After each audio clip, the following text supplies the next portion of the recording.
Hello everyone and welcome back. This video is going to be a little different. There isn't going to be a battle in this one, so I'm afraid it'll be boring, but it's important. This video is about army composition, how to build an army.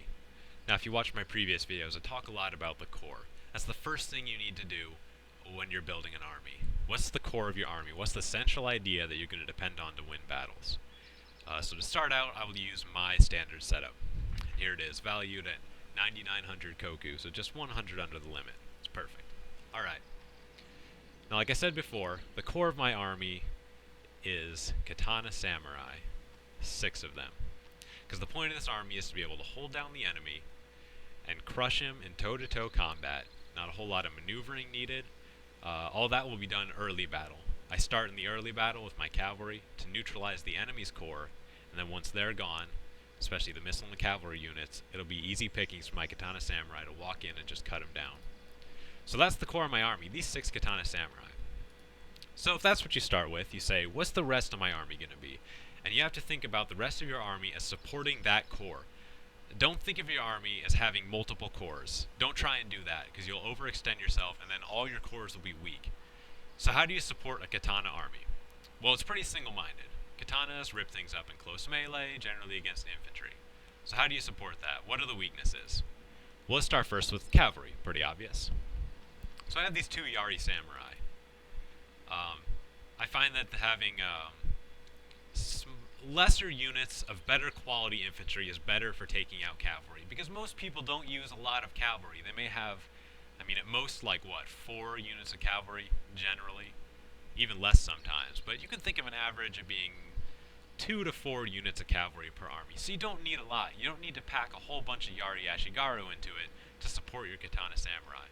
So I bring 2 Yari samurai, and they can take care of all the cavalry threats that always come up. I've never had any trouble with this setup. So that's why I use samurai and not Ashigaru. Alright, so ranged. Big problem there, right? Taking out ranged units. So look at my ranged complement. 2 bow Ashigarus and a matchlock Ashigaru. Now I said in one of my videos that matchlock Ashigaru aren't very good, and that's true. They aren't very good. Especially with the katana setup, which I don't really need to worry so much about morale because they'll tear things up in combat. I don't really need them to get scared off. So what's the point of this matchlock Ashigaru? Well, it's to divide the other guy's attention. Just as you have to identify a core and attack it, you want to guard your own core from being perceived. As soon as you discern the enemy's core and can exploit it, you can win easily.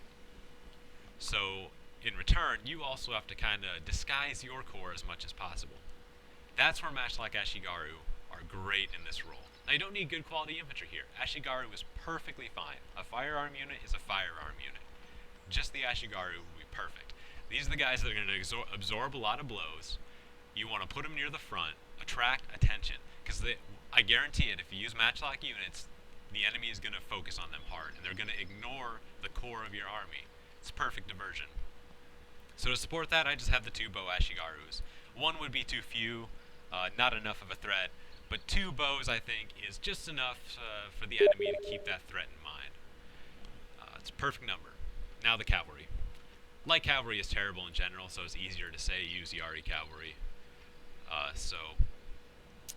Not much to say there. Light cavalry sucks and Yari cavalry is awesome. But you really need cavalry to have staying power and be tough. If you're like me, like I will recommend people to do, you want to be proactive with your cavalry and use them as soon as possible to exploit the enemy's core. If you can do that early battle, it'll be an easy victory, like you'll see me do in a lot of videos, like the rushing mangonels video. So that's why I just take a couple heavy cavalry units, just enough to neutralize the enemy's core with. And that's how all these units go to support the katana samurai. That's what you think of when you build the rest of your army. How do I support the core? So you say, okay, Fishy, that's cool and all, but I don't really like katanas. I want to try something different. So let's build an army. Okay. Now, a lot of people in my clan really like naginatas, and I can see why. They're probably the most balanced unit. They're just as good against infantry as they are against cavalry. Not as good against infantry as katanas are, not as good against cavalry as Yari are, but they're good all around.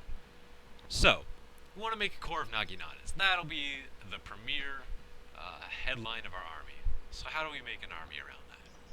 Well, because they aren't the premier grinded out infantry like katanas are, you probably don't want to mass your infantry. Because if you have a bunch of katanas, you want to mass them so you can hit every spot of his army and spread them out as much as possible to be able to hit and tie down as much as possible so you can cut it down in melee. But naginatas are not as good at doing that as katanas are, so you're going to need more support for them. So I'd bring less naginata samurai than I would katanas. Let's say 5. 5 units of naginatas are going to be our core. So let's bring in the supporting units. Now, we're going to need some cavalry. I would bring, sounds like 3 yaris would be good. A little more heavy cavalry, so when you pin them down, you'll have that hammer and anvil kind of thing going on. Maybe keep one of them in reserve especially just for using hammer and anvil. Use the other 2 to kind of exploit his core. So, we got 2850 left. I would personally bring, well, I'd bring a matchlock Eshigaru, just for fun, you know. And then, a lot of bows, 4 bows, because you can attack with bows. Like I did in my video, a close battle versus a Yari bowman army. You can use bows to attack extremely effectively, and if you can get him out of position, it'll be easier to tie him down with your naginatas, so be very proactive with your bows. And I got 450 left. So, how are we going to fill in that remaining 450? Well, I could get another matchlock unit, but it'd be kind of redundant, I think. So that's not really necessary, and it's just a little bit out of range of the bows. I have 450 left, and the bows are 500. So how can we do this? Let's see. Well, we could take it out and put in a bow samurai. That'd be a good addition, because then you'd have the fire arrows that would affect the enemy's morale, and they're good in melee. At least, you know, they're passable in melee, so that he can kind of protect your archers in the way that other units can't. You wouldn't have to devote an infantry unit to guarding them. So if I were to build a Naginata army, this is what it would look like. You have your core of Naginatas. They will be able to handle any threat. And the thing about the Naginatas, they can respond to anything, and they're good at responding. Katanas are good for being able to just rush in and beat down the enemy, cut them to ribbons. But with Naginatas, you can kind of sit back and say, well, I can take anything he throws at me. So how can I kind of lure him out of position, maybe get him to attack me? That's where these bows come in. The bows will be your primary attackers early game. So you'll bring them up, have them kind of pepper their line. If they bring their archers forward, scare them back with the cavalry. And just keep doing that until you whittle him down. Either he'll get frustrated and attack, or you can just skirmish for who knows how long. You'll have an advantage because you'll be able to move your bows back. If he moves his infantry in front of the bows, say, you just move your bows back. As attacker, you have the advantage there. If you just sit there defensively with your bows, you're going to have to move them to respond to the attacker. Like normally you put the infantry in front of the bows, right?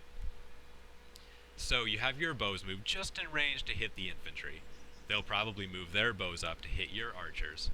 And then you do 2 things. You can either chase him back with your cavalry, or if he moves his infantry up, you move your bows back again and keep hitting his infantry. And just keep scooting back like that and skirmishing. Really easy. So that was how I would build a Naginata army. Not as much focus on the infantry. You don't really need spears because it's Naginatas. They can handle anything. So you don't need that extra spear complement. You can focus more on your support. So that's kind of how you build an army. And you can build it around anything. Let's take something a little different. Let's say you want a core of the hated nodachi samurai. No, I'm kidding. I don't hate nodachi samurai. But okay. Let's say you want to make a core of nodachi samurai. And since they're going to be a core, you're going to want maybe 4 of them. Not a lot, because nodachi samurai can't stand and fight very well. So let's just experiment a little bit. I'm going to start with 4. So how are we going to use nodachi samurai? Well, there are 2 ways you could do this, I think. One would definitely be to put a hero in there. Something that'll scare the enemy infantry in melee. But if you don't have access to a hero, let's see how you would do this. Lots of Ashigaru. 6 of them, let's say. These guys will just pin them down. Swords, of course. Let's see. I would bring some spears. 2 of them, just to guard against cavalry. In fact, maybe we can even make them samurai. I will bring my complement of Yari cavalry. And we're going to need some ranged units. Let's say matchlocks. Why am I bringing 2 matchlocks now? Well, I don't have enough money, simply put, for the archers. I could maybe just bring 3 nodachi samurai and bring some bows in there, but let's play with this configuration right here. What can we do with this army? Now, nodachi samurai can't stand and fight very well. They need that big charge to break the morale. So that's what these lone swords do. They're going to just engage the enemy, hold them down, do some decent damage, because lone sword ashigaru are actually quite formidable in melee, especially when you upgrade them. So they're going to hold there, and that's when your nodachis are going to be in reserve behind the lone sword ashigaru. Don't attack too early with these guys. Wait a couple seconds after the lines have clashed and see where you need to charge. Use them like cavalry. Move them around the flanks, hit from the sides and the rear, and move them in there. Your matchlock ashigaru, since the nodachis depend on the charge and they need to do morale damage, you can use the matchlock ashigaru as something other than bait. They can really come in handy with hurting morale, but be sure to guard them. Now the problem with this army, you won't have very much range support, and that's a weakness.